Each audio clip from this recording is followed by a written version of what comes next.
आज का जीवन टैग ड्रिवन होता जा रहा है और जो परिवर्तन सदियों में आते थे वो बदलाव हम कुछ वर्षों में होते देख रहे हैं। कई बार तो कुछ लोग चिंता जताते हैं रिप्लेस कर दें। ऐसे बदलते समय में ह्यूमन डेवलपमेंट के लिए अपनी जड़ों से जुड़े रहना बहुत जरूरी है। मुझे ये देखकर बहुत खुशी होती है कि हमारी अगली पीढ़ी अपनी संस्कृति की जड़ों को अच्छी तरह थाम रही है। नई सोच के साथ, नए तरीकों के साथ। साथियों, आपने इंडियन इंस्टीट्यूट ऑफ साइंस, उसका नाम तो जरूर सुना होगा। रिसर्च और इनोवेशन इस संस्थान की पहचान है। कुछ साल पहले वहां के कुछ छात्रों ने महसूस किया कि पढ़ाई और रिसर्च के बीच संगीत के लिए भी जगह होनी चाहिए।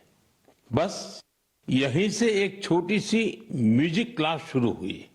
न बड़ा मंच, न कोई बड़ा बजट। धीरे धीरे ये पहल बढ़ती गई और आज इसे हम गीतांजलि IISC के नाम से जानते हैं। यह अब सिर्फ एक क्लास नहीं, कैंपस का सांस्कृतिक केंद्र है। यहाँ हिंदुस्तानी शास्त्रीय संगीत है, लोक परंपराएं हैं, शास्त्रीय विधाएं हैं। छात्र यहाँ साथ बैठकर रियाज करते हैं, प्रोफेसर साथ बैठते हैं, उनके परिवार भी जुड़ते हैं। आज 200 से ज्यादा लोग इससे जुड़े हैं और खास बात ये कि जो विदेश चले गए वो भी ऑनलाइन जुड़कर इस ग्रुप की डोर थामे हुए हैं। साथियों, अपनी जड़ों से जुड़े रहने के ये प्रयास सिर्फ भारत तक सीमित नहीं है। दुनिया के अलग अलग कोनों और वहां बसे भारतीय भी अपनी भूमिका निभा रहे हैं। एक और उदाहरण जो हमें देश से बाहर ले जाता है, ये जगह है दुबई। वहां रहने वाले कन्नड़ा परिवारों ने खुद से एक जरूरी सवाल पूछा। हमारे बच्चे टेक वर्ल्ड में आगे तो बढ़ रहे हैं, लेकिन कहीं वो अपनी भाषा से दूर तो नहीं हो रहे हैं। यहीं से जन्म हुआ कन्नड़ा पाठशाले का, एक ऐसा प्रयास जहां बच्चों को कन्नड़ा पढ़ना, सीखना, लिखना और बोलना सिखाया जाता है। आज इससे 1000 से ज्यादा बच्चे जुड़े हैं। वाकई कन्नड़ा नाडु नुडी नम्मा हेम्मे, कन्नड़ा की भूमि और भाषा हमारा गर्व है। साथियों, एक पुरानी कहावत है, जहां चाह वहां राह। इस कहावत को फिर से सच कर दिखाया है मणिपुर के एक युवा मोइरांगथेम सेठ जी ने। उनकी उम्र 40 साल से भी कम है। श्रीमान मोइरांगथेम जी मणिपुर के जिस दूर सुदूर क्षेत्र में रहते थे, वहां बिजली की बड़ी समस्या थी। इस चुनौती से निपटने के लिए उन्होंने लोकल सॉल्यूशन पर जोर दिया और उन्हें ये सॉल्यूशन मिला सोलर पावर में। हमारे मणिपुर में वैसे भी सोलर एनर्जी पैदा करना आसान है, तो मोइरांगथेम जी ने सोलर पैनल लगाने का अभियान चलाया और इस अभियान की वजह से आज उनके क्षेत्र के सैकड़ों घरों में सोलर पावर पहुंच गई है।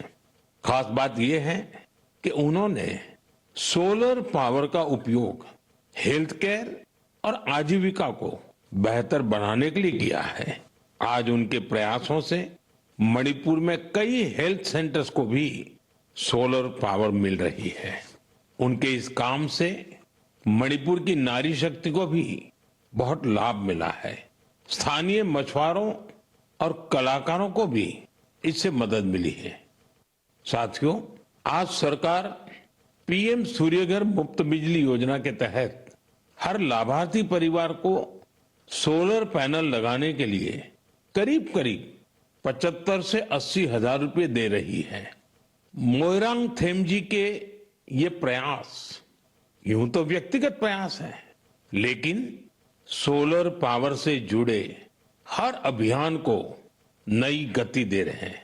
मैं मन की बात के माध्यम से उन्हें अपनी शुभकामनाएं देता हूं।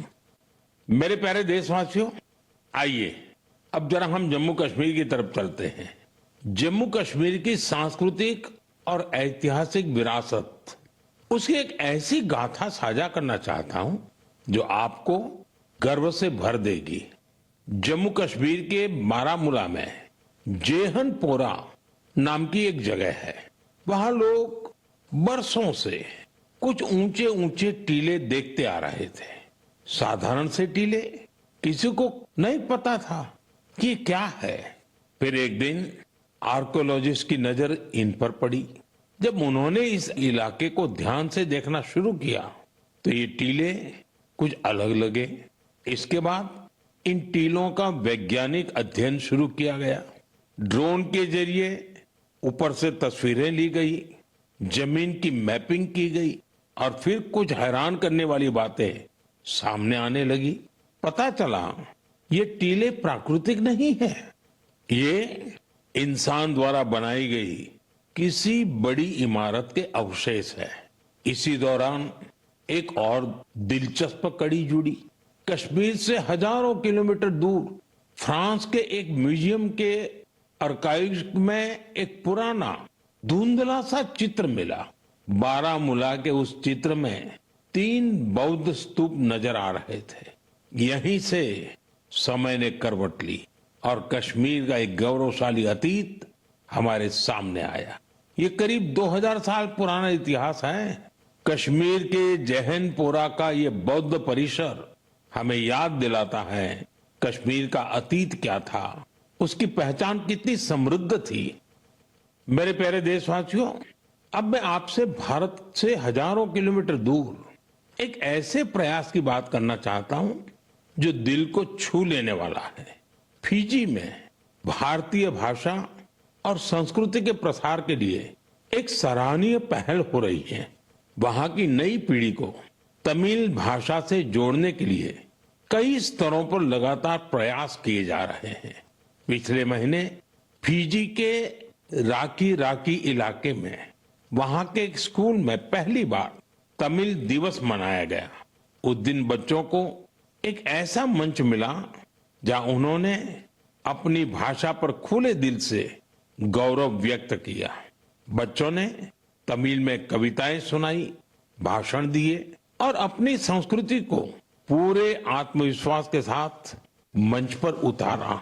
साथियों, देश के भीतर भी तमिल भाषा के प्रचार के लिए लगातार काम हो रहा है। कुछ दिन पहले ही मेरे संसदीय क्षेत्र काशी में 4था काशी तमिल संगमम हुआ।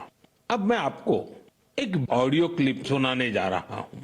आप सुनिए और अंदाजा लगाइए तमिल बोलने की कोशिश कर रहे ये बच्चे कहाँ के हैं। வணக்கம். பாரத் அரசங்கத்தல் ஓரே பாரதம் உன்னத பாரதம் நடத்தப்பட்ட காசி தமிழ் சங்கமம் 4 தமிழ் கற்போம் நான் ரொம்ப கார்க்கே உதாரணத்துக்கு ஏன் தமிழில் इंट्रोडक्शन कासियोड़ भूमिल नानु पायल पटेल और सुकिंस इंटर कॉलेज की मानवी अनेवरकुम येन वणक्कम।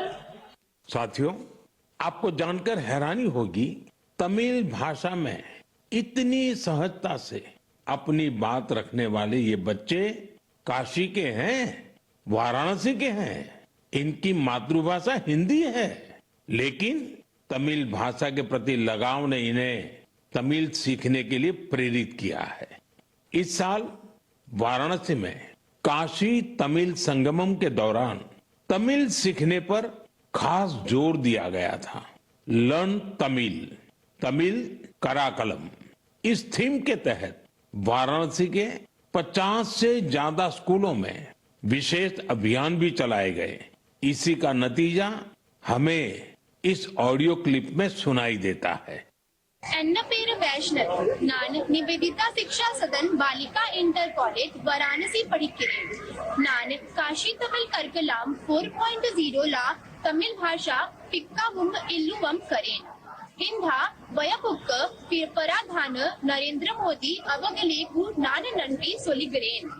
साथियों, तमिल भाषा दुनिया की सबसे प्राचीन भाषा है। तमिल साहित्य भी अत्यंत समृद्ध है।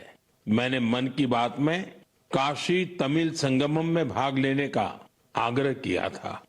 मुझे खुशी है कि आज देश के दूसरे हिस्सों में भी बच्चों और युवाओं के बीच तमिल भाषा को लेकर नया आकर्षण दिख रहा है। यही भाषा की ताकत है, यही भारत की एकता है।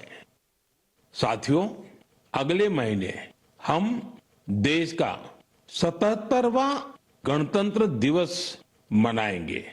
जब भी ऐसे अवसर आते हैं तो हमारा मन स्वतंत्रता सेनानियों और संविधान निर्माताओं के प्रति कृतज्ञता के भाव से भर जाता है।